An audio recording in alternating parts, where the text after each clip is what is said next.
Thank you. Can I ask a question? How many of you are visiting Israel for the first time? How many have been here before? Wow, two. Well, welcome to all of you. It's very good to see you here with Foreign Minister Saar and the Deputy Minister SHREDS and our Ambassador to Washington, Yechiel. Stand up. Look at this man. Look at this man. Look at him.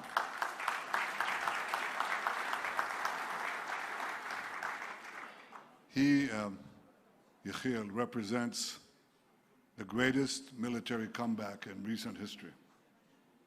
On October 7th, we were attacked with no provocation by the Hamas monsters. They murdered 1,200 of our citizens. They burnt babies alive. They raped and then murdered women. They beheaded men. They took 250-some hostages, grandmothers, grandchildren, Holocaust survivors, to the dungeons of Gaza.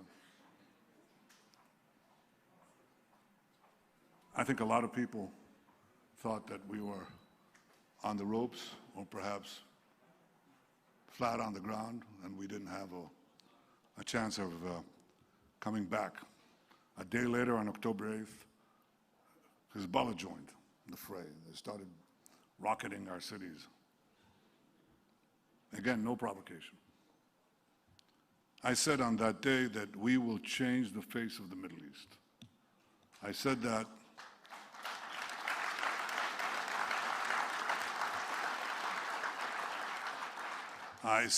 because it was clear to me from day one that we weren't just fighting Hamas, we were fighting the Iran axis that consisted of Iran, Hamas, Hezbollah, the Houthis, the three H's, and a few others in between. And while we would start with Hamas, we'd have to eventually reach the patron, and in one way or the other, all the elements of this terror axis. This is what we proceeded to do, first by striking hard at Hamas, then when their main forces, main organized military forces were obliterated, we went to the north. I hope none of you have beepers.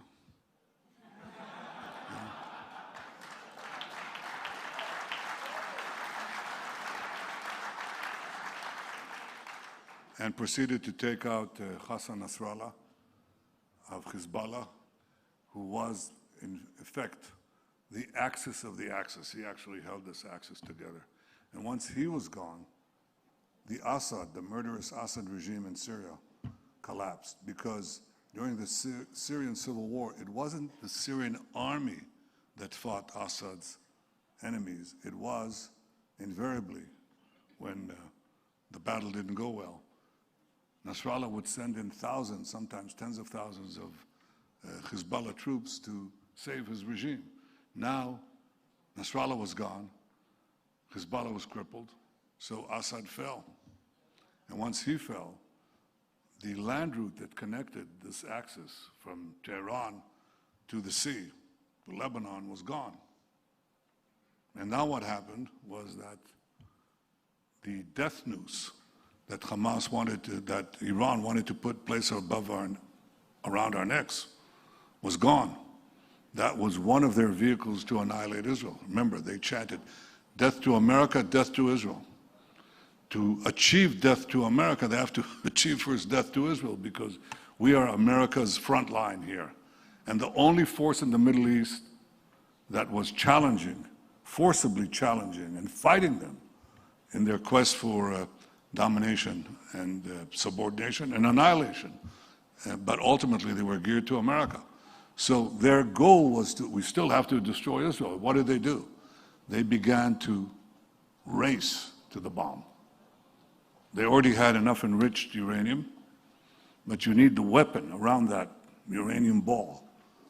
And so they began to work secretly to activate their weaponization team, it's called in jargon, okay?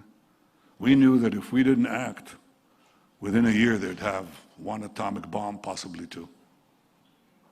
So we acted.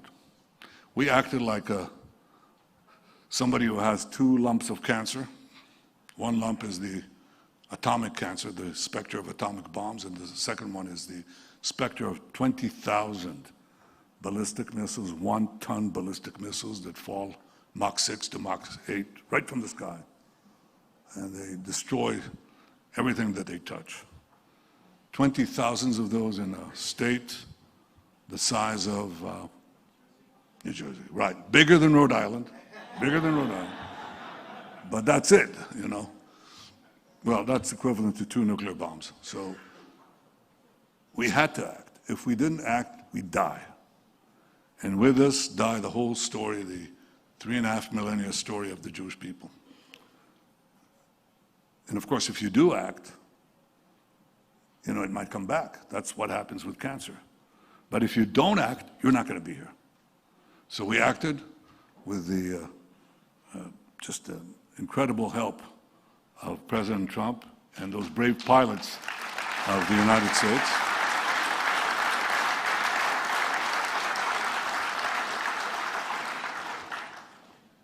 Our soldiers fought like lions. Our pilots just struck like lightning. And our alliance roared like thunder. And that did that. We pushed those two great perils away from our door and away from your door, because Iran's plan was to have ballistic missiles that would reach first deep into Europe, then 8,000 kilometers. You add another 3, and you're on the eastern seaboard. Those of you who are deeper inside, it'll take a little more time. But that was the goal, death to America. And they'd have these ballistic missiles, ICBMs, and the means to give them nuclear warheads. You're all under the gun. So we were fighting not only our enemies, we were fighting your enemies. And now we're circling back to Gaza to finish the job where it all began. There's still some strongholds that we have to take apart. They're holding our hostages. We are committed with America to release all the hostages, the living and the dead. And we're not going to compromise on it, nor will we compromise.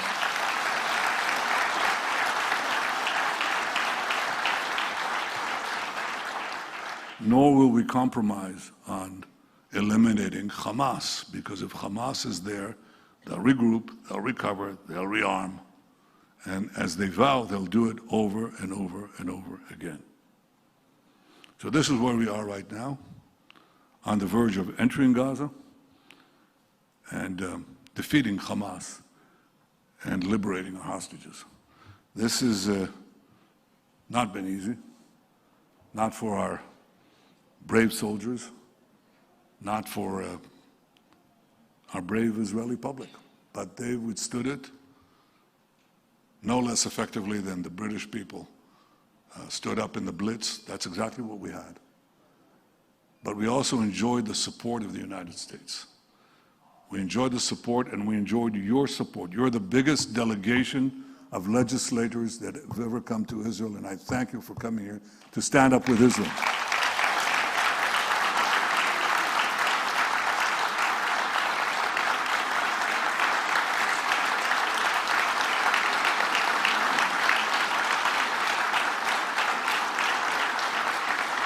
Thank you.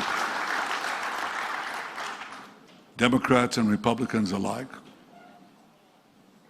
we value and cherish your support. And there is an active effort to erode it. That effort to besiege Israel, not isolated as much as besiege Israel. That is orchestrated by the same forces that supported Iran. Iran's effort to put a military siege on us and ultimately choke us.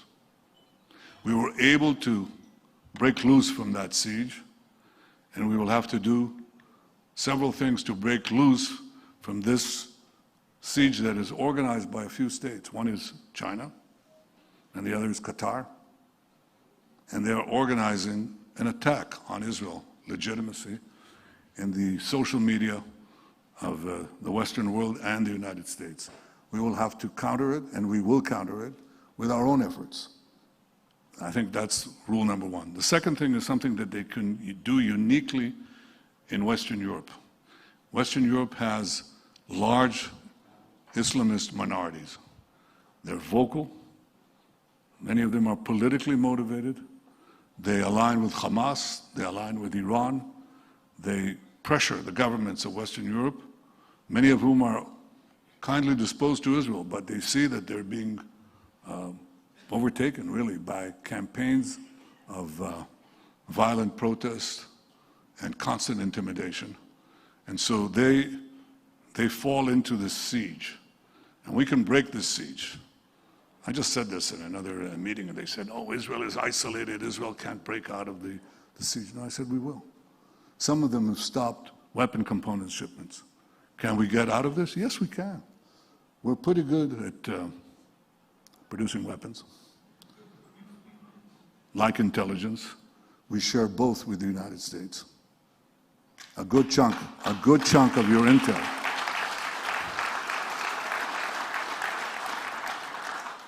And our weapon systems, we share with the United States. We're tremendously appreciative of the bipartisan support in military matters to Israel in previous years and today as well. But do you have cell phones? You have cell phones here? No? You're holding a piece of Israel right there. You know that? I mean, a lot of the cell phones, the medicines, the foods, you eat cherry tomatoes? You know where that was made? I don't like cherry tomatoes, but it's an Israeli. What can I do? It's an Israeli product, as are so many other things. And I think this serves the betterment for the betterment of all mankind and womankind. I think that is Israel's unknown contribution. But we can make things, we can produce things. We cherish the fact that we have the constancy of American support despite the attempts to erode it. And we'll continue to work to make sure that that continues on both sides of the aisle. It's very important for us.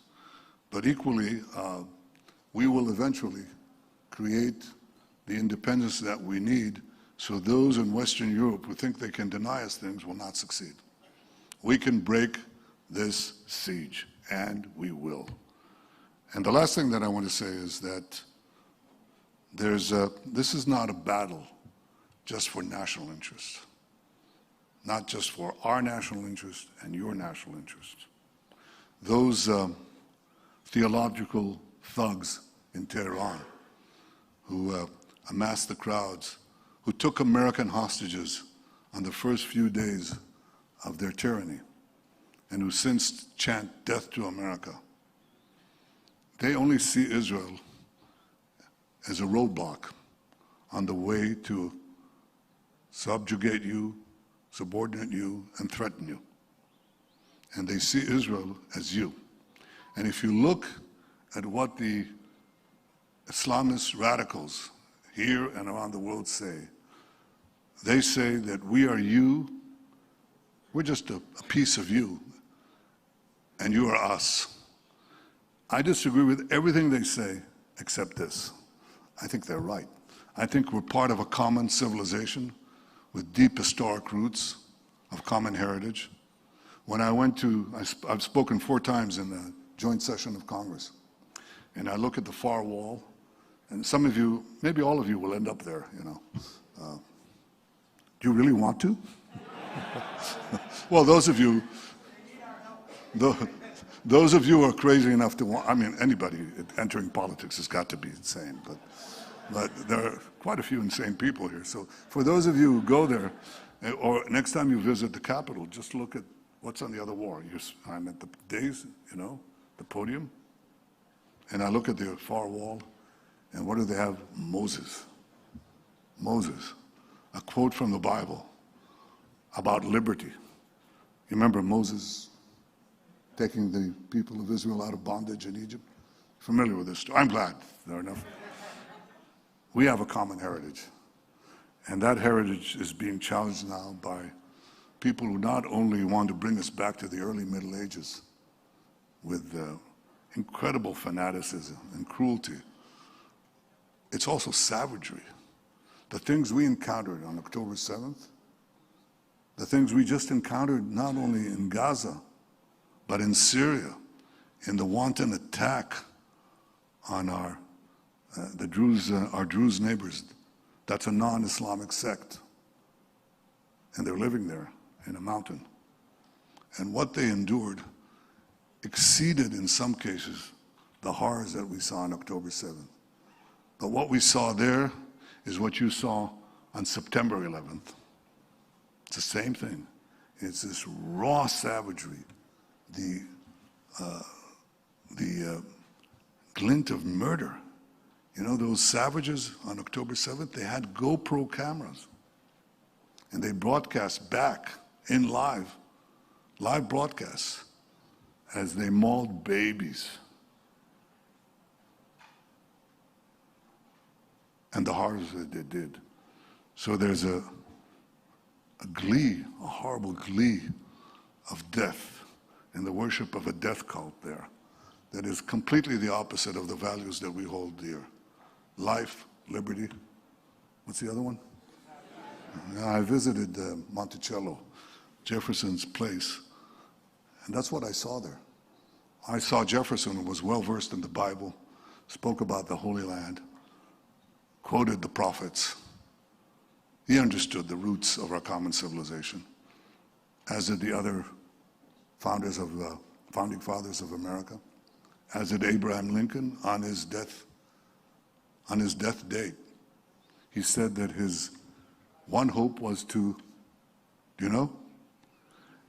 visit Jerusalem, come to the Holy Land, to see the place where our common heritage began and from which it will continue. I'm glad you are here to visit Jerusalem, to see the place of our common heritage and where our common civilization, well defended by our great alliance, will continue. Thank you for coming to Jerusalem. Thank you, all of you.